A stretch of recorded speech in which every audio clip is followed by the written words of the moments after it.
Hi friends, first of all ரொம்ப நன்றி. நம்ம சேனலில் சப்போர்ட் பண்ணுற ஒவ்வொரு நண்பர்களுக்கும் நாளைய மார்க்கெட்டுக்கான ஒரு சின்ன வியூவை பார்த்துடலாம். ஸோ ஃபஸ்ட்டு இன்றைக்கி மார்க்கெட் எப்படி முடிஞ்சுது அப்படின்றத பார்க்கலாம். ஸோ எண்ட் ஆஃப் டேயில் கிட்டத்தட்ட ஒரு 176 ஸ்டாக், ஆல்மோஸ்ட் வந்து ஒரு 90% ஸ்டாக் வந்து பார்த்திங்கன்னா ஷார்ட்டில் தான் முடிஞ்சிருக்கு. அண்ட் ஒரு 33 ஸ்டாக் வந்து லாங் அன்வைண்டிங்காகவும் இருக்குது. ஸோ டோட்டலாக வந்து பார்த்திங்கன்னா ஒரு 95லேருந்து 98% ஸ்டாக்ஸ் வந்து பார்த்திங்கன்னா கண்டிப்பாக ஷார்ட்டில் தான் இருக்குது. ஒரு 9 ஸ்டாக் மட்டும் லாங்கில் இருக்குது. ஸோ ஒரு மேஜராக வந்து எல்லா ஸ்டாக்கும் ஷார்ட்டில் இருக்குது அப்படின்னா கண்டிப்பாக அங்கே கராச்சியில் ஒரு 8% அளவு விழுந்தது. நம்ம மார்க்கெட் கண்டிப்பாக ரியாக்ட் பண்ணி ஆகணும். ப்ரீமியமே கிடையாது. 10 மணிக்கே நம்மளோட at the money premium below 10 கீழே போய் இப்போ தான் பார்க்குறேன். அதுவும் ஒரு சைடு வந்து நியராக ஒரு 7.25 கோடி ஓப்பன் இன்ட்ரெஸ்ட்டை இப்போ தான் பார்க்குறேன் கால் சைடு ஹெவியாக. ஸோ பிரேக் ஆயிருந்துருக்கூடாது இன்றைக்கி. ஸோ அப்படியே ட்ரேடெல்லாம் க்ளோஸ் பண்ணிட்டு வேலையை பார்க்க ஆரம்பிச்சிட்டேன். பட் ஒரு 1:30 மணிக்கு மேலே நான் வச்சுருந்த அந்த பொசிஷன் அப்படியே வச்சுருந்தா கூட ஒரு 15,000 வந்திருக்கும். வெறும் ஃப்ளாட்டாக ஒரு 350 ரூபாயே காலையிலே க்ளோஸ் பண்ணிட்டு வெளியே வந்துட்டேன். பட் என்ன அப்படின்னா ஒரு அது 1:30 மணிக்கு மேலே தானே விழுந்தது. ஏன்னா மார்க்கெட் வந்து பார்த்திங்கன்னா கண்டிப்பாக அந்த 24,400 கிட்ட தான் முடியும் அப்படின்றது வந்து நான் நினச்சேன். ஆனால் மார்க்கெட் வந்து பார்த்திங்கன்னா பிரேக் அவுட்டே ஆயிடுச்சு அப்படின்னு சொல்லலாம். ஸோ நியராக வந்து பார்த்திங்கன்னா ஒரு நல்ல ஃபால் ஆக்சுவலாக எண்ட் ஆஃப் யூஓடி ஒரு பெரிய ஒரு பயத்தோட மார்க்கெட் வந்து ஃபால் ஆகிருக்கு. ஒரு பெரிய ப்ரீமியம் வந்து மார்க்கெட்டில் பே பண்ணப்பட்டிருக்கு. இஃப் இன்கேஸ் இந்த எஸ்கலேஷன் எனக்கு தெரிஞ்ச வரையும் பெருசாக போகாது. அப்படி போகாத பட்சத்தில் மார்க்கெட்டில் பே பண்ணப்பட்டிருக்க அந்த ப்ரீமியம் அடியோடு கரைஞ்சிரும். ரொம்ப சூப்பரான ஒரு ப்ரீமியம். நான் கொஞ்சம் முன்னாடியே எடுத்துட்டேன். பட் அது 10-11% வரும்போது நல்லாவே இருந்துச்சு ப்ரீமியம். பட் பார்க்கலாம், ரேஞ்ச் இருக்குது. சின்ஸ் வந்து நிஃப்டியோடைய இந்த வாரத்தோடைய ரேஞ்ச் நியராக வந்து பார்த்திங்கன்னா 570 பாயிண்ட் இருக்குது. சென்செக்ஸ்க்கு 1480 பாயிண்ட் இருக்குது. ஸோ இதை அப்படி நீங்கள் பர்சன்டேஜாக கன்வெர்ட் பண்ணிக்கோங்க. மார்க்கெட்டோட ப்ரீமியத்தை பேஸ் பண்ணி ரேஞ்ச் வந்து இப்படி இருக்கலாம். ஸோ இந்த எஸ்கலேஷன் பொறுத்து கண்டிப்பாக நாளைக்கு மார்க்கெட் வந்து இருக்கும். ஸோ கண்டிப்பாக வந்து வியூலாம் பெருசாக தெரியாது. அதுக்கு தான் இவ்வளோ பெரிய ப்ரீமியம் மார்க்கெட்டில் கொடுக்கப்பட்டிருக்கு அப்படின்றது மட்டும் தெரிஞ்சுக்குங்க. அண்ட் இதுதான் அது. ஒரு புட் லேடர் ஒன்று எடுத்தேன். இது முதலே எடுத்துட்டேன் ஆக்சுவலாக. ஒரு 12:30 மணிக்கு மேலேயே எடுத்துட்டேன். பார்க்கலாம். ஸோ எண்ட் ஆஃப் டேயில் இந்த மாதிரி ப்ரீமியம் ஸ்பைக் ஆனதுனால லாஸ் காட்டுதுன்னு நினைக்கிறேன். பார்க்கலாம். அண்ட் சென்செக்ஸோடைய ஆப்ஷன் செயின் பார்க்கும்போது கிட்டத்தட்ட 80,000 அட் த மணி இருக்குது. பட் மார்க்கெட் என்னமோ முடிஞ்சது 80,300 சொச்சம் முடிஞ்சிருக்கு. ஸோ நியராக பார்க்கலாம். ஸோ ஏன்னா ஃபியூச்சர் ப்ரைஸ் வந்து பார்த்திங்கன்னா சிந்தட்டிக் ஃபியூச்சர் ப்ரைஸ் வந்து நியராக ஒரு 80,000 தான் இருக்குது. ப்ரீமியம் கலெக்ட் பண்ணப்பட்டிருக்கிறது நியராக வந்து ஒரு 1500 பாயிண்ட்டு, விச் இஸ் 2% அளவு மார்க்கெட் வந்து பார்த்திங்கன்னா எதிர்பார்க்கலாம் அப்படின்றது வந்து தெரியுது. பட் ஸ்கியூ வந்து பார்த்திங்க அப்படின்னா கீழே வந்து பார்த்திங்கன்னா நியராக வந்து ஒரு 400-500 பாயிண்ட் வரையும் போகலாம் அப்படின்றது எனக்கு தெரியுது. அதுக்கு மேலே போச்சு அப்படின்னா வால்டிலிட்டி அதிகமாகும். பட் மேலே போச்சு அப்படின்னா வால்டிலிட்டி கம்மியாகும். அப்போ செல் பண்ணப்பட்டவங்களுக்கு நல்ல ப்ராஃபிட் கிடைக்க வாய்ப்பு நிறைய இருக்குது. பட் அதுக்கு இந்த எஸ்கலேஷன் கொஞ்சம் வந்து தனியணும் அப்படின்றது மட்டும் சொல்லிக்கலாம். ஸோ ஏன் மார்க்கெட் வந்து பயந்துருக்கு அப்படின்னு கேட்டிங்கன்னா, எஸ் அஃப்கோர்ஸ் ஓப்பன் ஆகும்போது ஸ்டாண்டர்ட் ப்ரீமியம் 1062 ரூபாய்க்கு சென்செக்ஸ் ஓப்பன் ஆச்சு. பட் அது முடிஞ்சது எங்கே அப்படின்னா 1448. இது வந்து ரொம்ப அதிகம். யார் எங்கே நீங்கள் ஸ்டாடல் போட்டிருந்தாலும் ஒரு மணிக்கு முன்னாடி நீங்கள் க்ளோஸ் பண்ணல அப்படின்னா நீங்கள் மாட்டிருந்துருப்பீங்க. காப்பாற்றிருக்கவே முடியாது. ஏன்னா வந்து பார்த்திங்கன்னா அந்தளவு வந்து ப்ரீமியம் ஸ்பைக் இருந்தது. நியராக நான் 950 பார்த்தேன் விற்கலாமா இல்லையா அப்படின்ட்டு. பட் வந்து வேண்டாம் அப்படின்ற மாதிரி இருந்தது.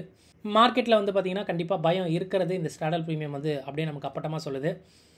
எஸ்எக்ஸ் நிஃப்டி இது வரையும் ஒரு மாதிரி வந்து பார்த்திங்கன்னா ஒரு 70-80 பாயிண்ட் வந்து நெகட்டிவாக தான் இது வரையும் இருக்குது. ஸோ எப்படி பார்க்கலாம். ஏன்னா இஓடி முடிஞ்சால் தான் நாளைக்கு மார்க்கெட் எப்படி ஓப்பன் ஆகும் அப்படின்றது ஒரு கிளியராக ஒரு பிக்சர் கிடைக்கும்.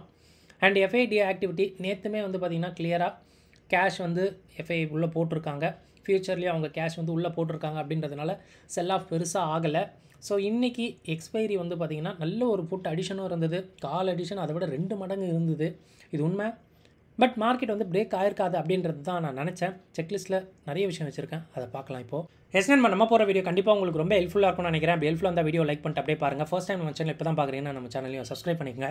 ஸோ இந்தியா விக்ஸு இன்ட்ராடேயில் ஒரு 10% நியராக 4% விழுந்து ஒரு 10-12% நியராக ஒரு 15-16% வந்து பார்த்திங்கன்னா இன்றைக்கி வந்து ஒரு மூவ் கொடுத்துருக்கு ஒரு அப்சைடில். ஸோ இது என்ன சொல்லுது அப்படின்னா நாளைக்கு ஒரு ரப்பர் பேண்ட் எஃபெக்ட் இருக்கும். விச் மீன்ஸ் மார்க்கெட் இறங்குச்சு அப்படின்னா அதை விட வேகமாக ஏறலாம். இல்லை மார்க்கெட் வந்து பார்த்திங்கன்னா நாளைக்கு கொஞ்சம் ஏறிச்சு அப்படின்னா அதை விட வேகமாக கூட இறங்கலாம். ஸோ இந்த மாதிரி ஒரு ரப்பர் பேண்ட் எஃபெக்ட் மார்க்கெட்டில் இருக்கும் அப்படின்றது வால்டிலிட்டின்னு சொல்லியிருக்கு. As well as premium weight பண்ணப்பட்டிருக்கு அப்படின்றதுனால ஸோ நாளைக்கு நல்ல ஒரு இன்ட்ரெஸ்டிங்காக மார்க்கெட் இருக்கும்னு நினைக்கிறேன். ஸ்ட்ராடல் அடுத்த வாரம் 570 பாயிண்ட் ஆஸ் யூஷுவல் சொன்னது. சென்செக்ஸ் வந்து நியராக ஒரு 1500 பாயிண்ட் இருக்குது. அதை அப்படியே பர்சன்டேஜில் கன்வெர்ட் பண்ணிக்கோங்க. மார்க்கெட் அந்தளவு வந்து கண்டிப்பாக ரியாக்ட் பண்ணலாம். அண்ட் ஸ்கியூ பொறுத்த மட்டுக்கு ஒரு ஃப்ளாட் டு அப்சைட் மாதிரி தாங்க இருக்குது. ஓகேங்களா? ஸோ பெருசாக பிரேக் அவுட் ஆனால் தான் வந்து அப்படியே திரும்பும். அது வரைக்கும் ஸ்கியூ வந்து பெருசாக திரும்பலை. ஸோ டெக்னிக்கல்ஸாக பொறுத்த மட்டுக்கு லாஸ்ட் 2 டேஸோட ஐஎன் லோஸ் எடுத்துக்கங்க. அண்ட் பிபி டைனமிக்கோட அந்த ரெசிஸ்டன்ஸ் சப்போர்ட்டை எடுத்துக்கங்க. ஸோ டெக்னிக்கல்ஸ் பெருசாக ஒர்க் ஆகாது இந்த மாதிரி நியூஸ் ஃப்ளோ ஆகும்போது. ஸோ நியூஸை வந்து ஃபோக்கஸ் பண்ணுங்கள். டேட்டா ஃபார் ஆப்ஷன் ட்ரேடர்ஸில் நிஃப்டி 1% ஃபியூச்சர் இறங்கியிருக்கு. ஓப்பன் இன்ட்ரெஸ்ட் ஏறி இருக்குது. அண்டு இந்த ப்ளஸில் இந்த 57 -66ன்னு சொல்லும்போது நெகட்டிவாக மாறி இருக்குது. ஷார்ட் வந்து இதில் இருக்கும் அப்படின்றது வந்து எனக்கு தெரியுது. 1% பேங்க் நிஃப்டி நேராக விழுந்திருக்கு. 81,000 கான்ட்ராக்ட் ஏறி இருக்குது. அண்ட் இதோட பாயிண்ட்டும் +109 181 மாறி இருக்குது, விச் இஸ் ஹியூஜ். ஸோ இதுலேயும் ஷார்ட் இருக்க வாய்ப்பு. மிட் கேப் நிஃப்டி ரொம்ப மோசம், 2.5% இறங்கியிருக்கு. 70,000 கான்ட்ராக்ட் ஏறி இருக்குது. அண்ட் இதோட பாயிண்ட்டுமே வந்து நெகட்டிவில் போயிருக்கு. ஸோ விச் மீன்ஸ் அதுலேயும் ஷார்ட் இருக்க வாய்ப்பு. பிசிஆரை பொறுத்த மட்டுக்கு நிஃப்டி கொஞ்சம் இம்ப்ரூவ் ஆயிருக்கு. பேங்க் நிஃப்டி அப்படியே இறங்கியிருக்கு. அண்ட் மிட் கேப் நிஃப்டி நல்லா அதுவுமே இறங்கியிருக்கு. நிஃப்டி ஏறி இருக்குது. அதுக்கான காரணம் ஒன்றும் இல்லைங்க. ஸோ அது என்ன பண்ணியிருக்குன்னா இன்னையோட எக்ஸ்பைரியோடைய விஷயத்தையும் அது கால்குலேட் பண்ணியிருக்கோம் அப்படின்றது நான் நினைக்கிறேன். ஏன்னா கண்டிப்பாக வந்து அது நேற்று இருந்ததை விட கொஞ்சம் ஷேடு தான் ஆயிருக்கணும். பட் மார்க்கெட்டில் வந்து பார்த்திங்கன்னா ஒரு வால்டாலிட்டி வந்து பெருசாக எதிர்பார்க்குறாங்க அப்படின்றது தெரியுது. குளோபலாக பார்க்கும்போது யூஎஸ் ஃபியூச்சர்ஸ் இதுவரையும் நல்லா இருக்குது. நேற்று ஃபெட்டில் வந்து பார்த்திங்கன்னா விஷயங்கள் பெருசாக எனக்கு இருந்த மாதிரி தெரியல. பட் யூஎஸ் ஃபியூச்சர்ஸ் காலிலேருந்து ஏறிட்டு இருக்கு. அண்ட் பிட்காயின் நியராக வந்து பார்த்திங்கன்னா 1,00,000 USD அகைன் வந்திருக்கு. நல்ல விஷயமா இதை பார்க்கலாம். அண்ட் இந்தோ பாகிஸ்தான் அந்த எஸ்கலேஷன் தான் இன்றைக்கி மார்க்கெட்டை வந்து விழ வச்சுது. நியராக ஒரு பாயிண்ட் ஆஃப் டைமில் கால் ஆப்ஷன் 7.5 கோடி வரையும் இருந்தது, செல் பண்ணப்பட்டது. எனக்கு தெரிஞ்சு இதுதான் அதிகம் நினைக்கிறேன். ஸோ எக்ஸ்பைரி அன்றைக்கி செல் பண்ணால் மார்ஜின் அதிகமாக வேணும் அப்படின்ற ஒரு இடத்துல இந்த மாதிரி ஒரு ஹியூஜ் செல்லிங் நம்ம பார்க்குறோம் அப்படின்னா நீங்கள் யோசிச்சுக்கோங்க. எனக்கு ஒரு லாட்டு செல் பண்ணுறதுக்கே நியராக கால் சைட் செல் பண்ணுறதுக்கே 4 லட்ச ரூபாய்க்கு மேலே தேவைப்படுது. நீங்கள் இவ்வளோ கோடி கணக்கில் அவன் செல் பண்ணுறான் அப்படின்னா எவ்வளோ வந்து பிளட்ஜ் பண்ணி அவன் கேஷை வாங்கியிருப்பான் அப்படின்றது மட்டும் பார்த்துக்குங்க. ஸோ கடைசி வரைக்கும் பிரேக் ஆகாது அப்படின்றது தான் நினச்சேன். பட் வந்து எஸ்கலேஷன் வர வர கண்டிப்பாக வந்து பார்த்திங்கன்னா பிரேக் அவுட் ஆகிடுச்சு. அண்ட் கன்க்ளூஷனாக பார்க்கும்போது பாகிஸ்தான் மார்க்கெட் நியராக வந்து ஒரு 7% மேலே வந்து விழுந்திருந்தது. ஓகேங்களா? ஸோ அதை பார்த்து நம்ம இந்தியா விக்ஸும் ஒரு 10% மேலே விக்ஸும் ஏறி இருக்குது. ஸோ மார்க்கெட்டில் பயம் இருக்குது அப்படின்றது வந்து தெரியுது. இன்றைக்கி எக்ஸ்பைரி அப்படின்றதுனால பெருசாக வந்து மார்க்கெட்டில் அந்த அப்சர்வ் பண்ணலாம். பட் நாளைக்கு வந்து நல்ல ஒரு கேம் இருக்கும். மார்க்கெட் பெருசாக விழலாம், இல்லை பெருசாக எழலாம். ஸோ கண்டிப்பாக நியூஸ் அப்பான் தான்.